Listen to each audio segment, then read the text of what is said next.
The Mississippi Delta, king of catfish and cotton, and the Delta Blues. A place that sometimes seems frozen in time. Many gravitate to the old ways of doing things. Change is hard. She is 18 weeks. But Mississippi Delta native Dr. Lakeisha Richardson, an OBGYN at Delta Health System Women's Healthcare Clinic, says it's necessary to change the trend of babies dying. Unfortunately, there are a lot of traditions or cycles that really need to be broken that older women pass down to our younger moms that have worked or babies have survived, but then when you have that one baby that doesn't, then it's like, where did we go wrong? Hold on one second. Give me your date of birth. Dr. Richardson not only grew up in Indianola, but came back after school to raise her family here. Mississippi leads the nation in infant mortality rates. For every 1,000 babies born, 10 of them die. In Mississippi, half of the state's population lives in rural areas. The Delta region in northern Mississippi is one of those areas. These communities are more likely to suffer from health inequities. Women in the Mississippi Delta aren't the only ones fighting this infant mortality battle. Women in Arkansas also live in rural areas, many of them having to drive over the US 82 Greenville Bridge just to see doctors on the other side. It's a long drive, especially when you're expecting. They come from all over, unfortunately. Unfortunately, because it could be a dangerous drive.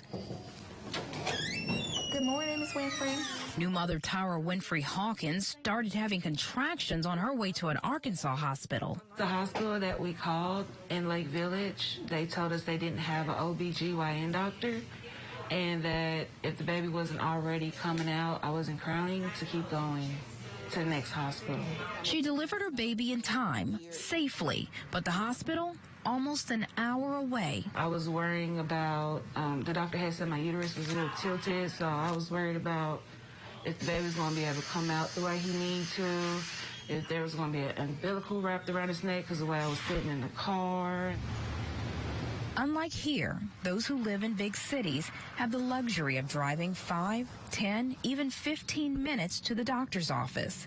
And the selection of doctors, vast. Rural areas do not have the same comfort. The drive for them, 30 minutes to an hour. And the selection of doctors and specialists, a small group to choose from. Those specialists in a place like the Mississippi Delta, add an hour or more, depending on where the doctor's office is located.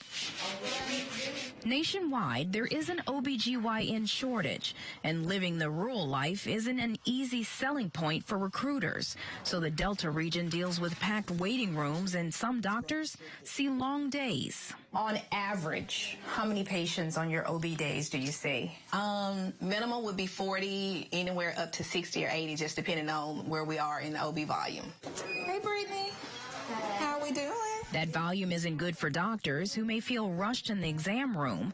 It also isn't good for patients who don't get a pool of doctors to pick from. These Southern moms like giving greens and cornbread. Oh, that baby can have some cornbread liquor. And you just be like, no, they can't. Dr. Richardson says while many new moms try to do the right thing, they're heavily influenced by well-meaning elders. Diluting formula. When you have moms that are on WIC, and WIC only gives you a certain amount of formula per month, and they don't want to buy any additional formula, somebody tells them, just dilute that formula. You don't have to do what the instruction says, just give it a little bit more water. And, for babies, too much water is bad. And so then you have a baby coming in that's malnutrition, that's dehydrated, or that's hyponatremic because they've been getting diluted formula. Then you have a death. So the pediatrician is saying, this is what you do, this is what the baby can have. But then they go home and mom and grandmama says, the doctor knows what they're talking about. This is the same thing I gave you. This baby can have this. And so who do they trust? Do I trust my 80-year-old grandmother and my 50-year-old mom, or my pediatrician that I just met, 2 weeks ago? Those old ways, just part of the problem.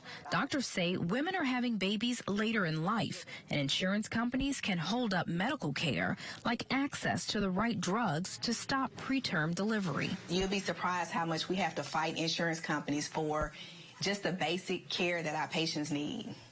So I have one insurance carrier. I have a patient now We have to get prior authorization for every single thing for her pregnancy, for ultrasound, for blood work, for her prenatal appointments. So every time you do that, that's a 2-week delay in care. You know, when they already know what the standard of care is for OB. So why do we have to get this authorized from you? Because they don't want to pay for it, one.